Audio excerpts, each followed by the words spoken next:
right, so for the Love Never Fails stamp set, I'm going to be using this totes die that I have, and I will be creating a little basket.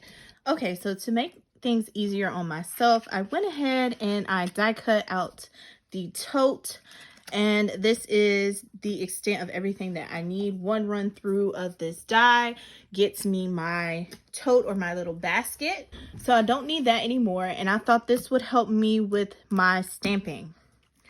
So again, I'm going to be using this Love Never Fails stamp set for this basket. All right, so I grabbed my Misty, and I think I'm going to stamp one panel of this at a time, and I will omit the bottom of the little tote. So let me just put this inside and add my magnets and figure out how I want my flowers to be.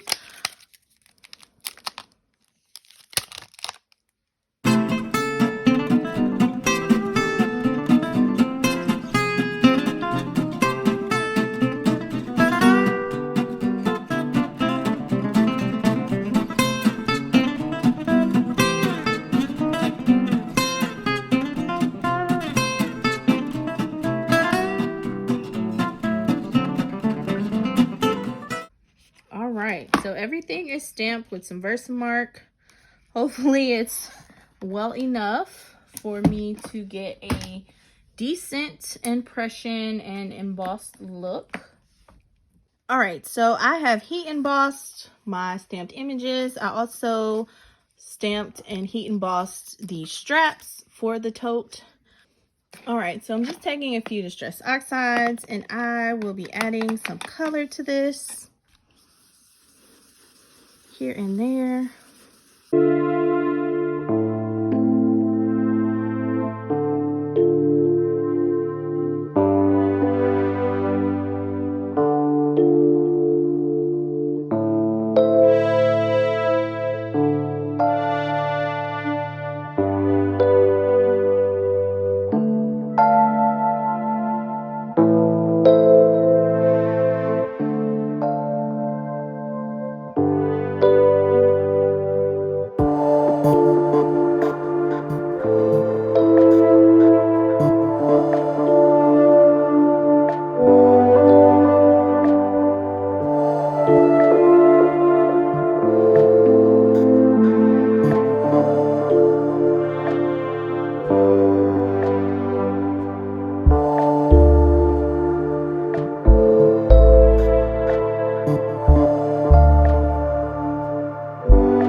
Okay, so I love how this basket turned out using those distress oxides. I will list them down below for you all, but here is how my basket is looking, or my tote. I did take a baby wipe and wipe off any excess ink that was on the embossed areas. So now I'm just going to put it together. It's super simple. I do have some brads here to hold the handles in place, but I'm just going to make sure that my panels that will be adhered are nice and creased. Now I'm just going to add some adhesive here.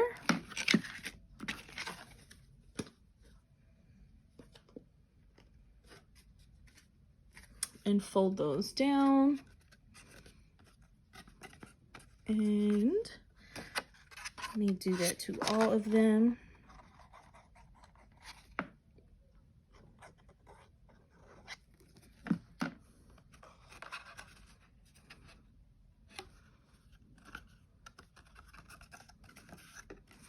I did decide to use some heavier weight cardstock, so I think this is 120-pound cardstock. Again, everything will be linked down below. So this basket will end up being super duper sturdy. I just have to make sure I adhere it well, especially since some of these pieces on this tab is embossed. So some of the areas are embossed. I need to make sure I adhere it really, really well.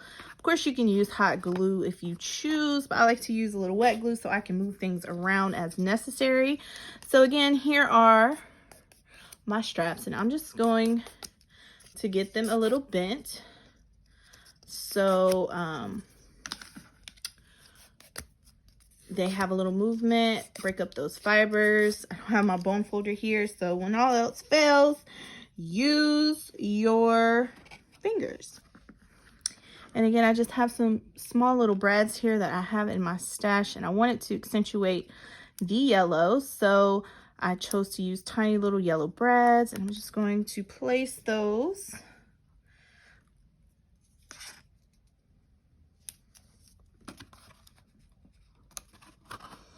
and if you would like, you can always cut some panels to hide the brads if they really bother you on the inside that much, but they don't bother me.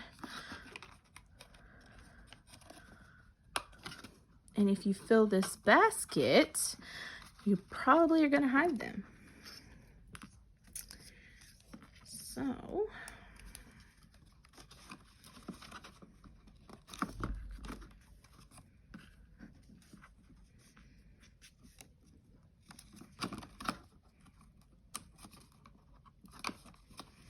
all right, so here is how it is looking. A cute little tote. You can always try to make your handles go the opposite way, but I chose not to. I did cut a oval. Okay, so I did take a basic oval die by Spellbinders, and I just stamped a sentiment inside. I am going to be placing that in the center. And then I went back and I heat embossed all of the elements on some vellum and just fussy cut them out, and I will be adding them onto the sentiment where I got a bit of an ink smudge. So just a little something to add. All right, guys, so here is my completed tote. I just went back in and added a couple small jewels, but I love how it looks, especially with the distressed inks. It definitely created a beautiful blended pastel background. I just think it is so beautiful. And now you can just load it up with some goodies or fill it maybe with some socks or something and gifts to someone. All right, so here's that Love Never Fails stamp set again, and I created this cute little box.